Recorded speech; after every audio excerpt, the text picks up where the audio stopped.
Our reading today from Isaiah is one of two passages from the books of the prophets that deal with the sins of Sodom and Gomorrah.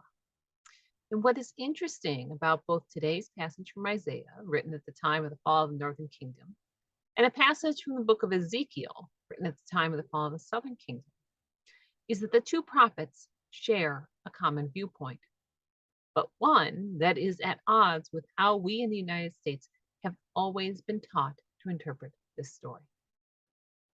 Isaiah today makes it clear that the issue with Sodom and Gomorrah was the way that they treated the vulnerable.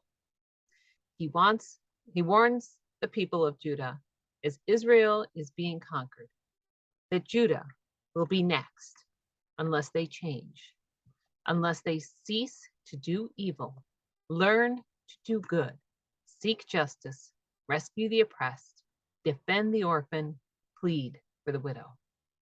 Ezekiel, in chapter 16 of that book, similarly warned Judah with the example of Sodom and Gomorrah when Judah again faced the specter of conquest centuries later.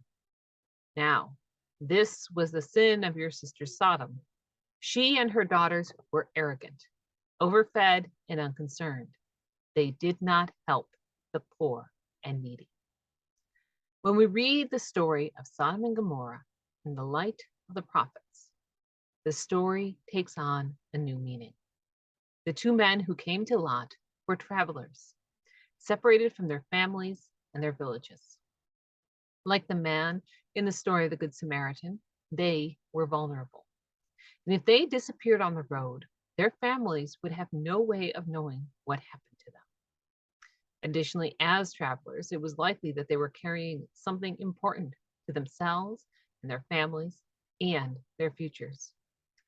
Because of their vulnerability and the recognition that throughout the history of the Jewish people, they were nomads, that they were herdsmen and travelers, and were therefore themselves vulnerable, there is a special concern in Judaism for the foreigner and the traveler. The way one treats the foreigner, the traveler, and other vulnerable people is the way one treats God. And so, when the men of Sodom demand that Lot sends the two travelers out so that they could abuse and torture them, it was the mistreatment of the vulnerable, the treating of other people as objects to prove their own power that was being condemned, not the specific act they had in mind to engage in. So, what does this have to do with us today? Well, first, the right of same-sex couples to marry and raise families is once again being challenged both in the secular world of American politics and within the church.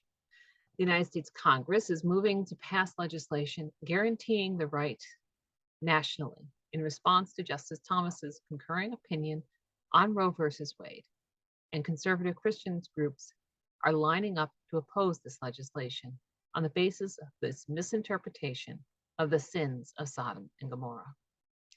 In Lambeth, England, this past week, same-sex relationships and their status within the church were being debated by the bishops of the International Anglican Communion, including those from the Episcopal Diocese, Episcopal Church, such as our own Bishop Sean. Eventually, it was agreed that within those churches that recognize and bless same-sex relationships, such recognition and blessing can continue, and those who have been debating such recognition could do so, all without condemnation of the Anglican Communion as a whole.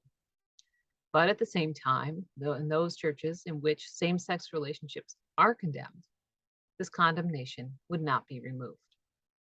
In this context, it is important to affirm that loving relationships between adult partners and the willingness to accept children as a blessing within those relationships, whatever the gender of those involved, are expressions of love and a firm faith in a God of love and creation.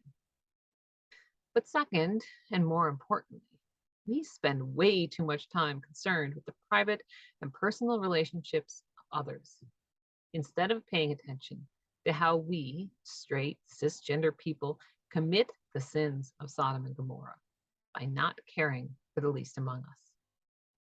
When we condemn refugees and immigrants for not speaking English, for not being instantly employed upon entry, and for taking jobs from those born in the United States, we commit the sins of Sodom.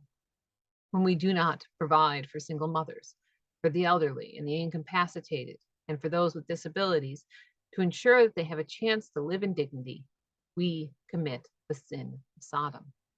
When we deny the historical and lived realities of racism and sexism because we are not personally hurt by them, we commit the sin of Sodom. And when we throw LGBTQ plus children out of homes and churches, instead of condemning the sins of Sodom, we are committing them. We are hurting the most vulnerable among us and subjecting them to the cruelty of others. Amen.